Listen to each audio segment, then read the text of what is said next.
Hi, my name is Alexa Casey. I'm here today to talk about the dynamics of how whites can play a constructive role in addressing the problems of racial trauma. My goal is to propose different ways for white people to think about racism and the positive impact that they can have today. Let's begin with Black Lives Matter. Please take a few minutes to consider your own reactions to Black Lives Matter. Share your impressions about the name, what they do, and how you feel about what is happening. Keep those thoughts and ideas for yourself. We'll come back to it later. What does racism look like? What are some thoughts you are having about racial trauma? I am confident that most of us on this webinar have very similar views about racism. We find the idea of racial superiority to be reprehensible. We are angered by white people who openly denigrate people of color, and we are shocked and discouraged by what happened in Charlottesville. The inhumane treatment of immigrants and children put in cages, as well as the brutal death of George Floyd by the police, has now sent millions of white people to protest along with blacks in the streets. The orange-haired man in office is yet another testament to how ingrained our racism is and has been. I think it's safe to say that many of us here are quite appalled at the clear racist behaviors running rampant in our country today. Most of us would agree with the following. I am not a racist. I believe that all people are equal. I do not believe that race determines whether a person has more or less worth. On a conscious level, we are clearly in support of equality among the races and believe everyone is created equal. As whites, many of us identify as being on the right side of this issue. We are in support of equal rights for blacks, for women, for those of a different sexual orientation, and so forth. We have no doubts that everyone was created equal and are comfortable speaking up when clear violations have occurred. Many of us are not happy with our current state of the world. It appears that the current civil rights movement may prove as a catalyst to even greater changes in our institutions that has potential to make a real difference in Black lives and other people of color. We shall see. Now, before I move on, I want to discuss self-deception. To begin, most of us are programmed to have a positive image of ourselves. While we may have had a critical parent in our childhood, we still aim to see ourselves as caring, thoughtful, and knowing. We establish belief systems that often reinforce our sense of self. These belief systems often make it difficult to view anything that might tarnish our more positive view of ourselves or bring to question our skills and abilities. Sometimes good people do bad things, and it's difficult to explore that darker side. Research has shown that seeing ourselves in the most positive terms is adaptive and actually elevates our social status. Because of our own self-bias, information presented to us that might cast us in a negative light will most likely be rejected, often automatically. Our aim, often unconscious, is to bolster our own sense of self. We will continue to find proof to reinforce our positive self-image, also referred to as a confirmation bias. At the same time, we will deny or ignore any evidence that would suggest that we aren't capable or intelligent or willing to do the right thing in a difficult time. Overall, it can be very difficult to view ourselves in a negative light. This bias often leads to self-deception, which in my opinion gets in the way of white people truly understanding what it means to be Black in America. To begin, we may tell ourselves the following: I have many Black friends. I'm colorblind. I don't see color. I belong to the NAACP and support them financially. I've attended many Black Lives Matter protests. All of these ideas reinforce our positive image of ourselves as being on the right side of race relations, but they do little to help us understand what is happening and how to approach the problems of institutional and systematic racism in America. But, I feel like we should do both. And I feel like I support both. And I'll tell you why I support both. I support both because when you have a civil unrest like this, there are three types of people in the streets. There are the protesters, there are the rioters, and there are the looters. The protesters are there because they actually care about what is happening in the community. They want to raise their voices, and they are there strictly to protest. You have the rioters who are angry, who are anarchists, who really just want to shit up, and that's what they're going to do regardless. And then you have the looters. And the looters almost exclusively are just there to do that, to loot. Now, people are like, well, what did you gain? Well, what did you get from looting? I think that as long as we're focusing on the what, we're not focusing on the why. And that's my issue with that. As long as we're focusing on what they're doing, we're not focusing on why they're doing. And some people are like, well, those aren't people who are legitimately angry about what's happening. Those are people who just want to get stuff.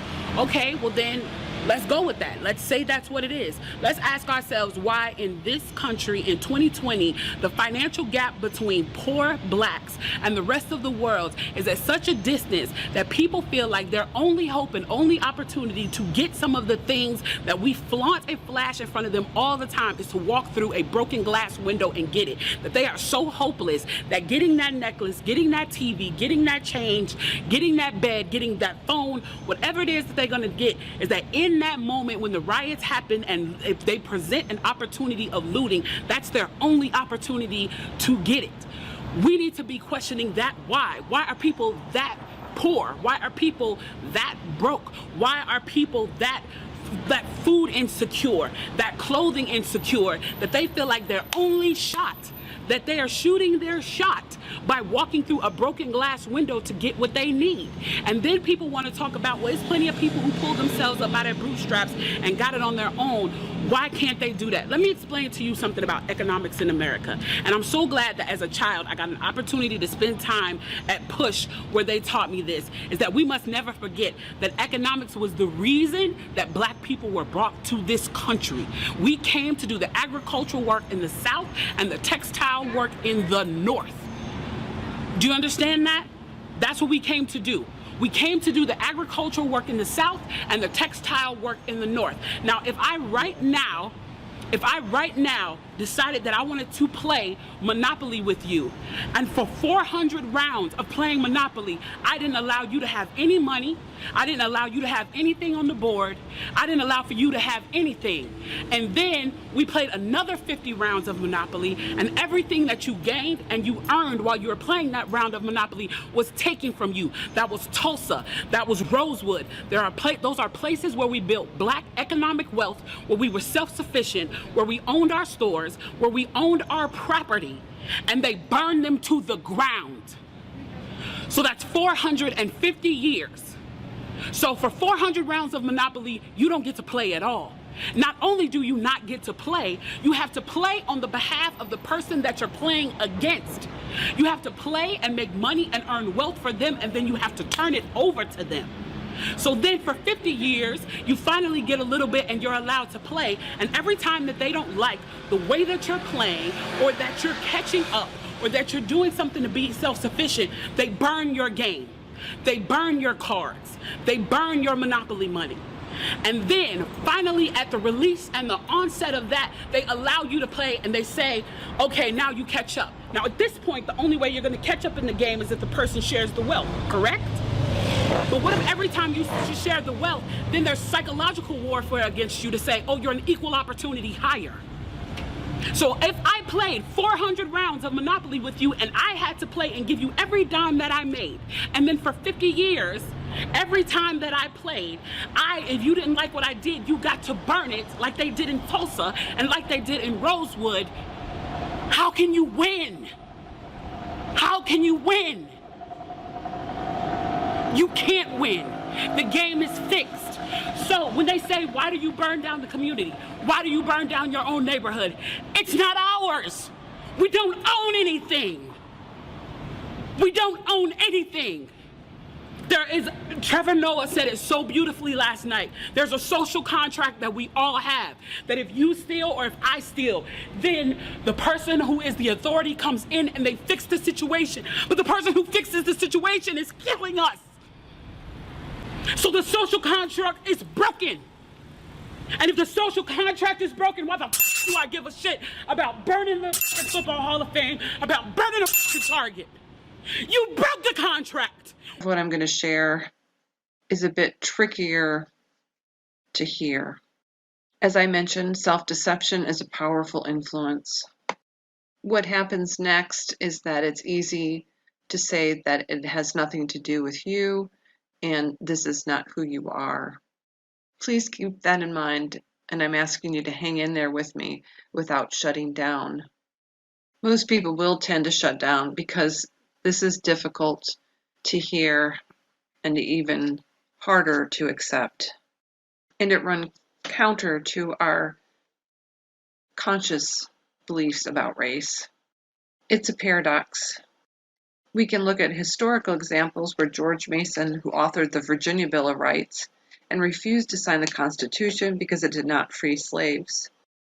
At the same time, he was a while Mason planned to release his slaves after he died, his children talked him into keeping them, otherwise they'd be penniless. Even Benjamin Franklin, an ardent spokesperson against slavery, had slaves as early as 1735 all the way to 17.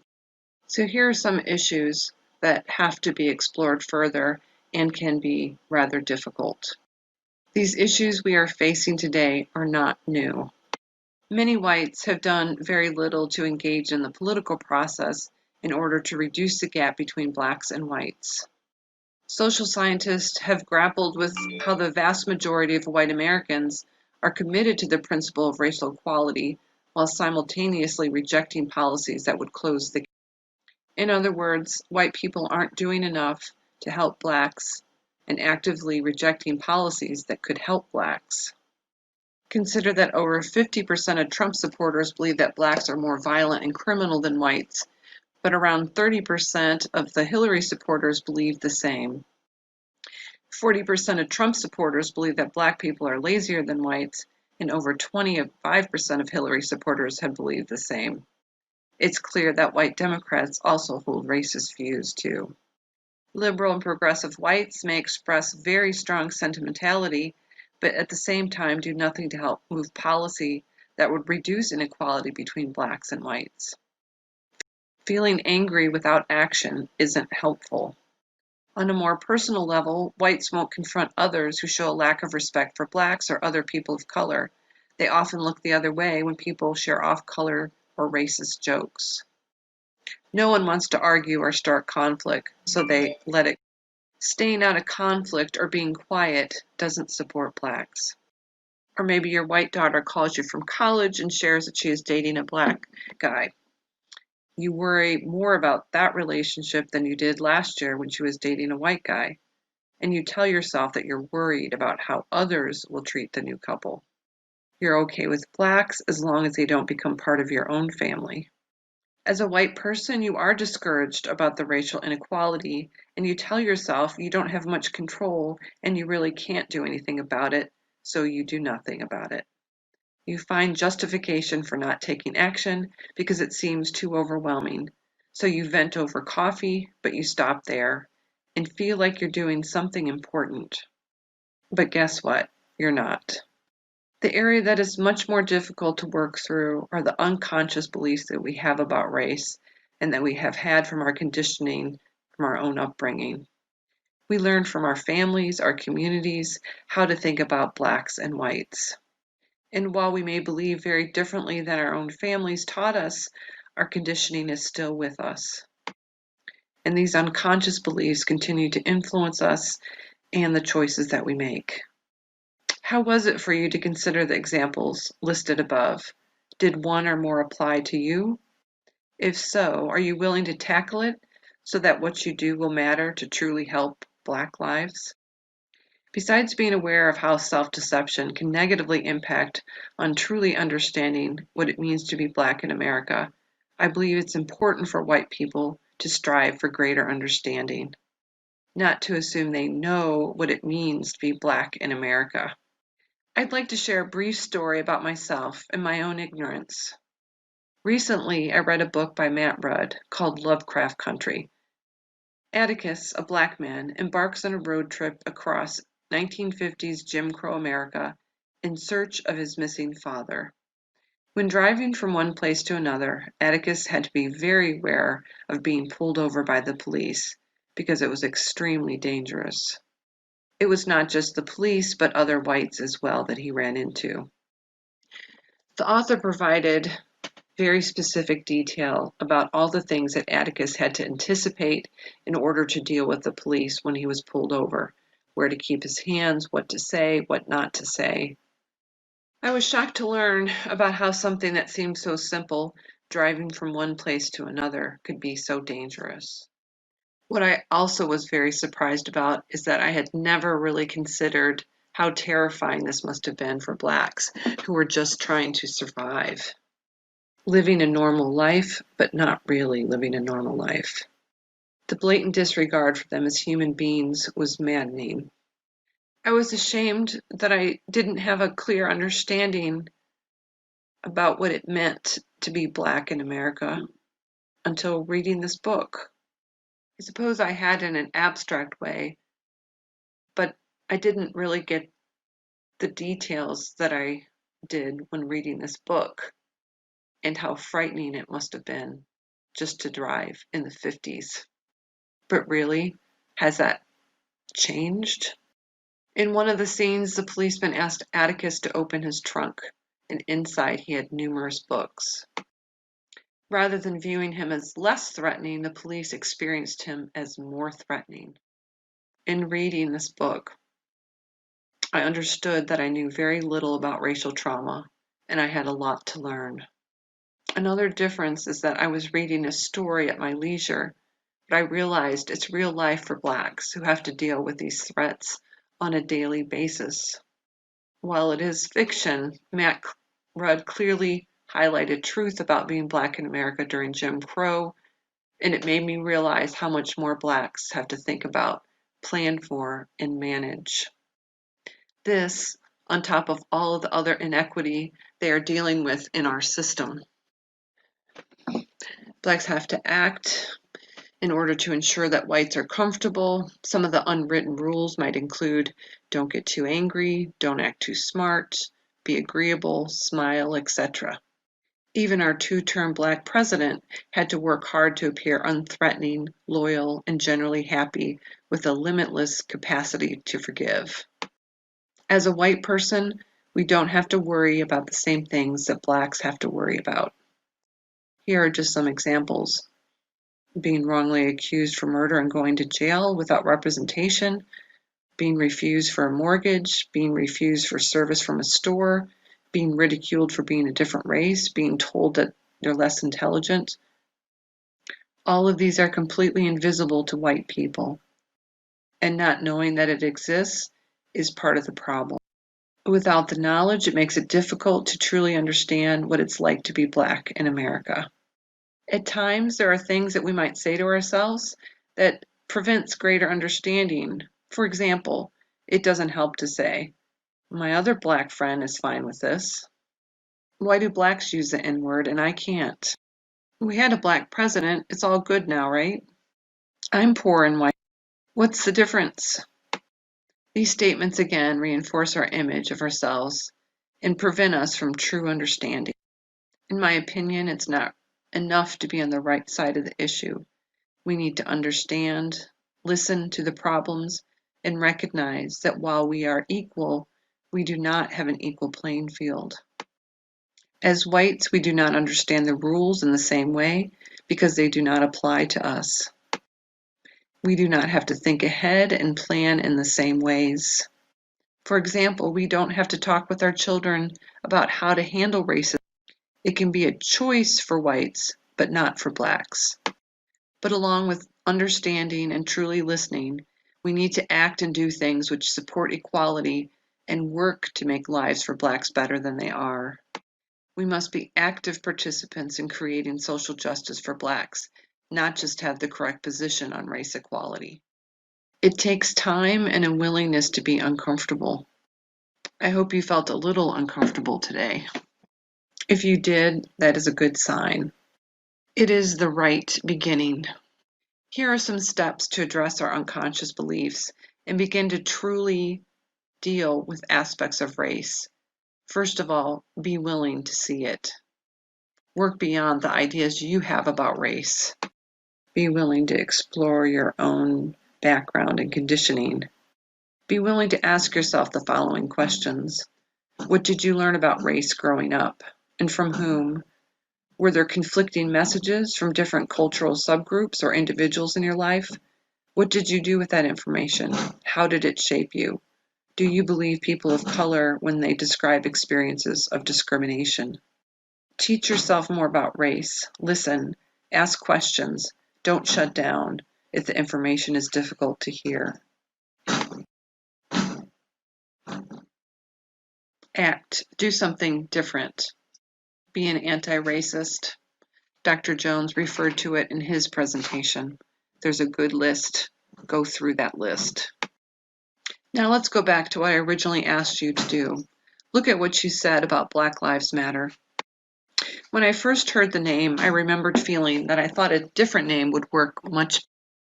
However, when I really thought about the realities, the inequality, the trauma, and I spent a bit more time thinking about it, I realized what it truly means to say Black Lives Matter and how important it is to say it very clearly. The name comes from the reality supported by facts and figures, which illustrate how Black lives don't matter. So now I believe that Black Lives Matter is the perfect name. I hear it now as a positive message to remind us that together we can work and make Black lives matter. Once we address the systemic racism that indicate that Black lives actually matter, then we can dispense of the group completely because we have done what needs to be done to make it right for Black lives in the United States. We have a lot of work to do. Are you ready to work on this together? Thank you for being here.